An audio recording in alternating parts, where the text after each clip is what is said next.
Memphis offensive coordinator Tim Cramsey. We'll go a few minutes with Tim. We have a microphone to pass for your questions, and then we'll have breakout with the players following.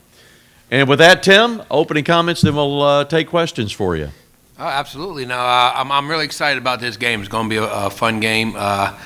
Iowa State's a really, really good defense, experienced players, different scheme than you see from a lot of other teams, unique scheme as we talk about. So, we got to be able to handle our business. We got to be able to play our game, obviously own the football and do the little things right. We handle our business. I think it's going to be a heck of a football game. But excited to be here in Memphis in front of somewhat of a home crowd, I guess you could say. And excited to get going.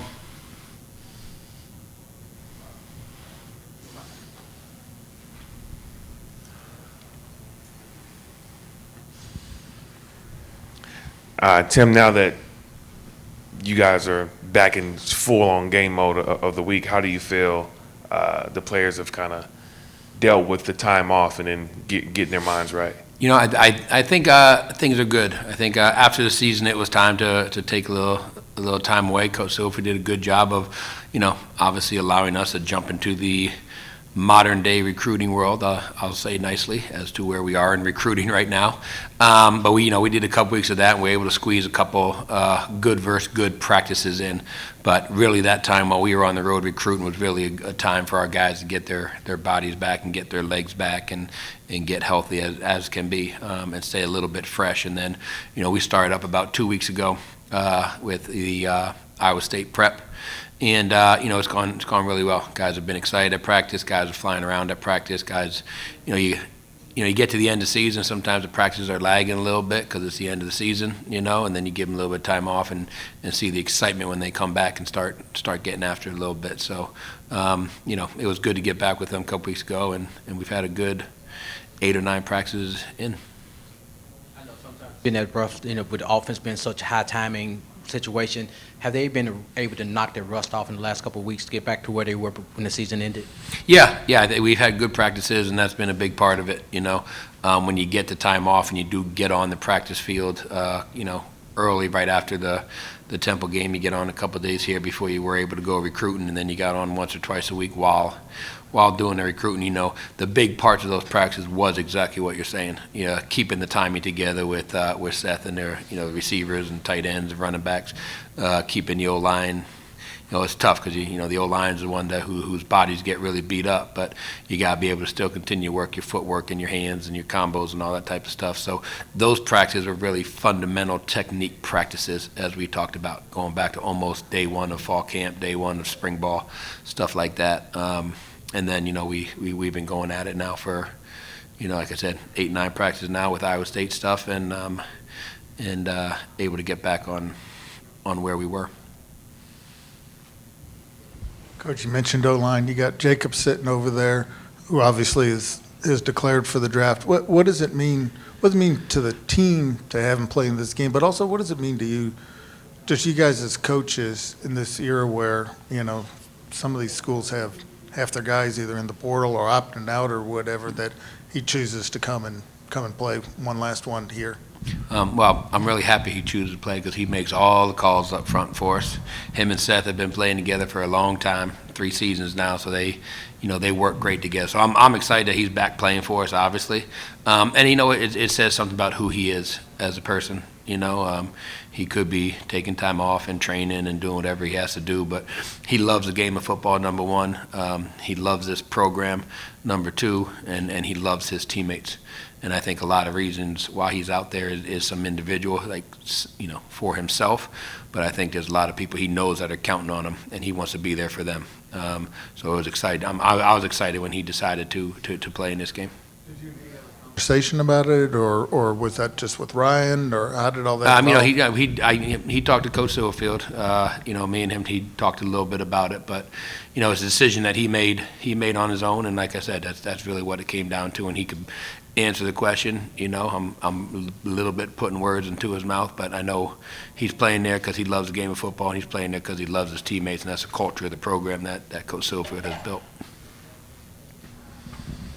Coach, sticking with the offensive line, Mykailin Pounders transfers, have Davian Carter transfers as well. Have you kind of addressed some of those holes on that side, if you even consider them holes, and who will be filling them?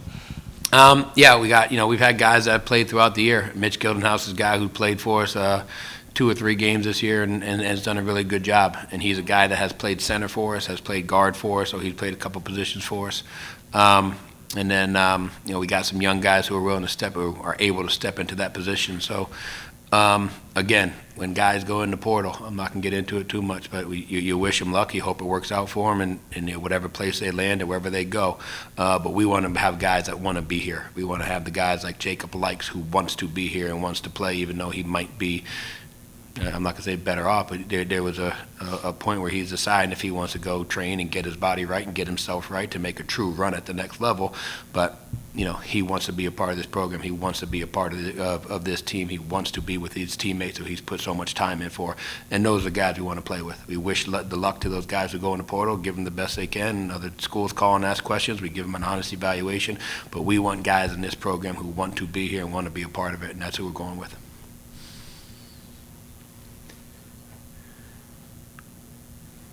As a coach, how fun has it been coaching a team with a 1,000-yard rusher, 3,000-yard passer, and just so many explosive plays? And secondly, what was your most exciting play this year or situation this year?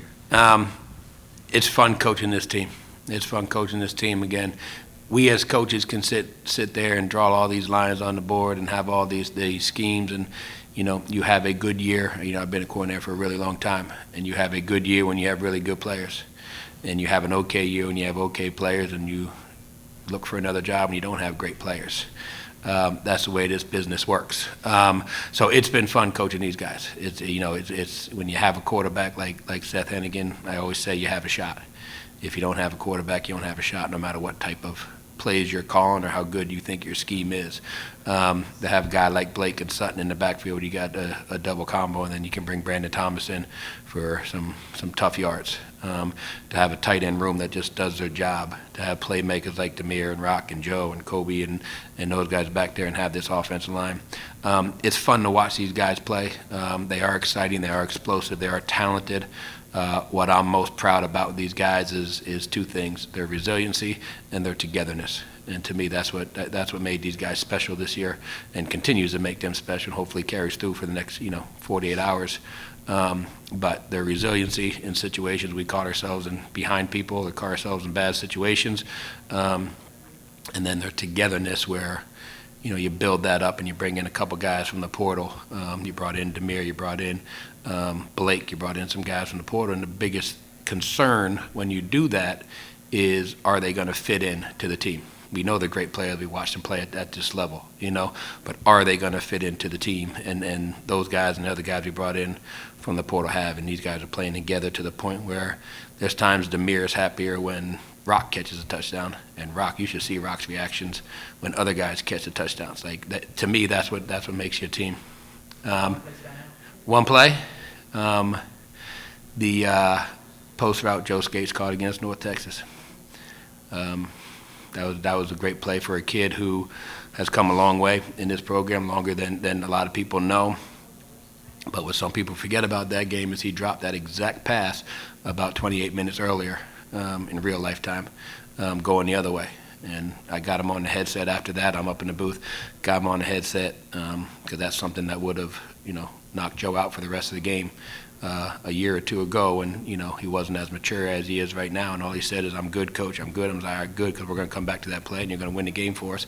And sometimes when you say that stuff and it actually happens, it makes you sound like you know what you're talking about. So I was excited about that for him. That was between that one and then the run Blake had going towards the visitor sideline against Navy early in the year, where he made about 4 or 5 guys miss, number one, but then big Jonah Gamba, who's weighing, I don't know what he's weighing right now, but 3-something, who was sprinting down the field with him, almost stride for stride. Now, my man Jonah had a free run while Blake was making guys miss and dancing around, but Jonah was ahead of him, as he'll tell you if you get a chance to talk to him.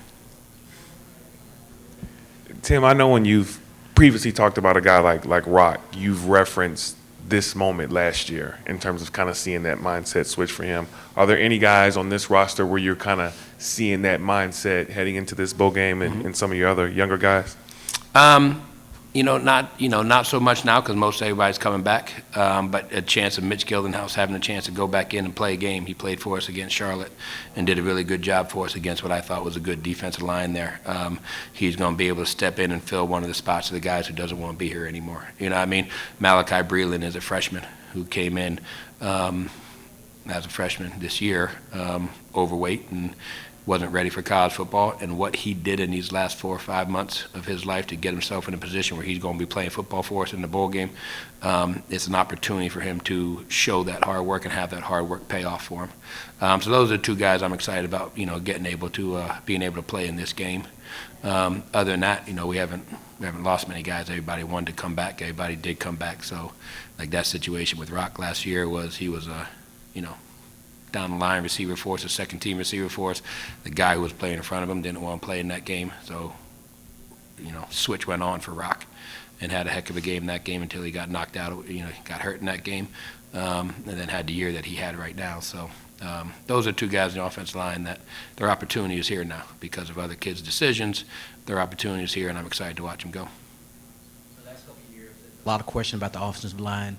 Talk about the development and how well and proud you are for what they did this season. Yeah, they did a great job this year.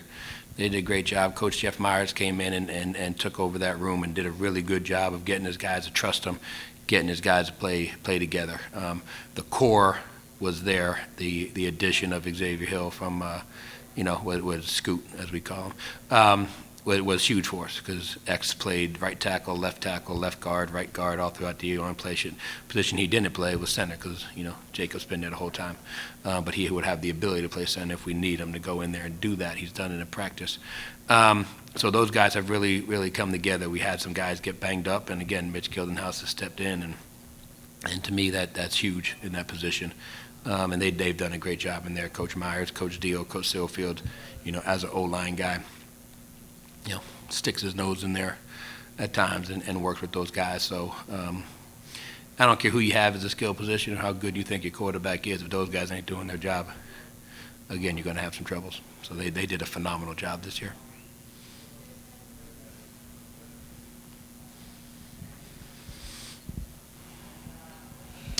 As you've geared up for Iowa State on Friday, watching the film, what does that defense do that frustrates offenses and that you're kind of trying to work around? They have a good scheme, number one. It's a little unique, so it breaks some rules for us. I'm not going to get into that too much, but it breaks some rules for us and how we block things and who we're working to and that type of stuff a little bit. So that's to me, that's a unique defense we're about to play.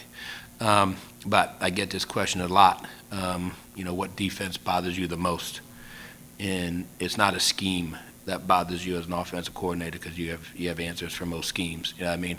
What bothers me the most is when you watch film and you say to yourself, this team is disciplined and this team, it plays hard.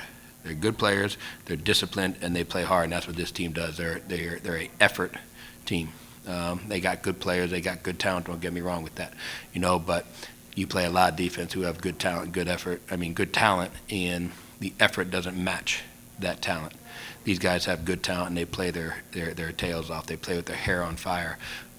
If they're supposed to be in B gap, they're in B gap. If they're supposed to be in D gap, they're in D gap. If they're supposed to hit the blitz a certain way, they hit the blitz that certain way. And to me, that's the hardest defense to prepare for. We sit around and watch enough film and do enough work that you have answers for a lot of things, but you have to be able to match that intensity that they bring every game that we watch. And they're playing very high level of football. Obviously, they're playing against some really good football teams, and they've played toe to toe with all of them. They haven't won them all, but they've played toe to toe with all of them, and mainly it's because of yes, they're good football players, but mainly it's because of their effort and their the energy that they play with. So that's one of our keys of victory this year is to match that and surpass that effort and out effort them as we go because they got guys who are good and play with their hair on fire, and that's a dangerous thing.